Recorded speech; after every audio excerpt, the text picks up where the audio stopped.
মানুষরা খুবই খুশিতে ছিল, কিন্তু হঠাৎ একটি চোর গ্রামে চলে আসলো। প্রত্যেক দিন একটা না একটা কিছু চুরি করে নিয়ে যেত রাত্রে। রাহুল নামের একটি ছেলে ছিল। সেই ছেলেটি খুবই গরিব ছিল, কোনো টাকা পয়সা নাই তার কাছে। কাঠ কেটে সে ইনকাম করে, সেই টাকা দিয়ে তার সংসার চালায়। এভাবে চোরে প্রত্যেকদিন রাত্রে কিছু না কিছু একটি চুরি করে নিয়ে যায়। পরের দিন সকালবেলা রাহুল ঘুমের থেকে উঠে বলল, আর ভালো লাগে না, কিভাবে সংসার চালাবো কিছুই বুঝতে পারি না। এখন যাই বাগানে যেয়ে দেখি আজকে কতগুলা কাঠ কাটতে পারি। আজকে অনেকগুলা কাটতে হবে, টাকা লাগবে আমার, যাই। রাহুল এখন উঠে খাড়ানোর পর আস্তে আস্তে হেঁটে কোরালটি হাতে নিয়ে সে এখন রওনা দিল বিসমিল্লাহ বলে। রাহুল চলে আসলো নদীর কিনারে।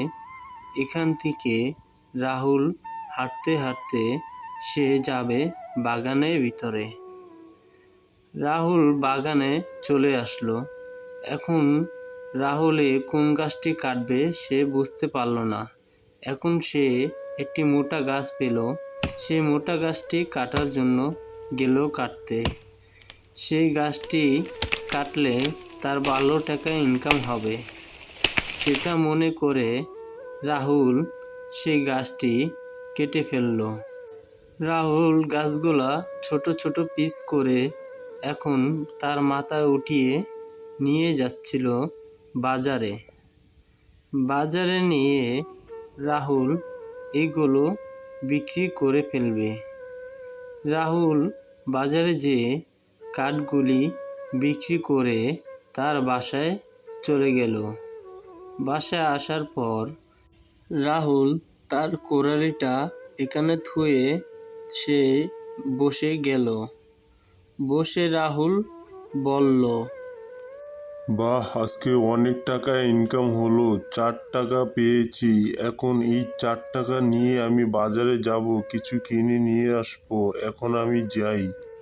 রাহুল খুবই খুশি হলো, কারণ সে কাঠ বিক্রি করে 4 টাকা পেয়েছে। এখন রাহুল যাচ্ছে বাজার করার জন্য।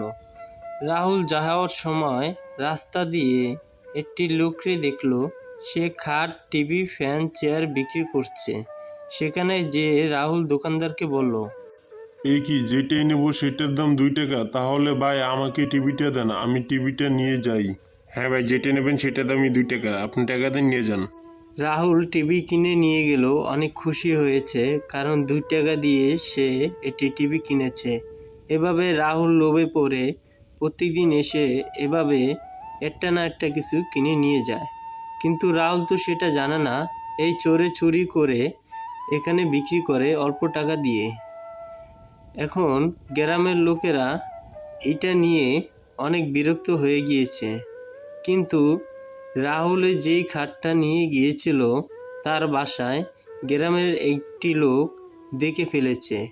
সেটা নিয়ে আলোচনা হচ্ছে। গ্রামের লোকেরা সবাই মিলে রাহুলকে সন্দেহ করছে, কারণ একটি লোক দেখে ফেলেছে রাহুলকে খাট নিয়ে যেতে। কারণ এত দামি খাট কেনার টাকা রাহুলের কাছে নাই। তাহলে রাহুল এত টাকা কোথা থেকে পেল? তাই সবাই ভেবে নিল রাহুলই সবার ঘরে যেয়ে খাট চুরি করে। তাই সবাই মিলে সিদ্ধান্ত নিল রাহুলকে মেরে ফেলবে। তাই সবাই মিলে রাহুলকে অনেক মারধর করে রাহুল মারা যায়। তাহলে বন্ধুরা, আমরা কি শিখতে পেরেছি এই ভিডিও দেখে? তাহলে বন্ধুরা, আমরা কখনো চুরি করা জিনিস কিনবো না।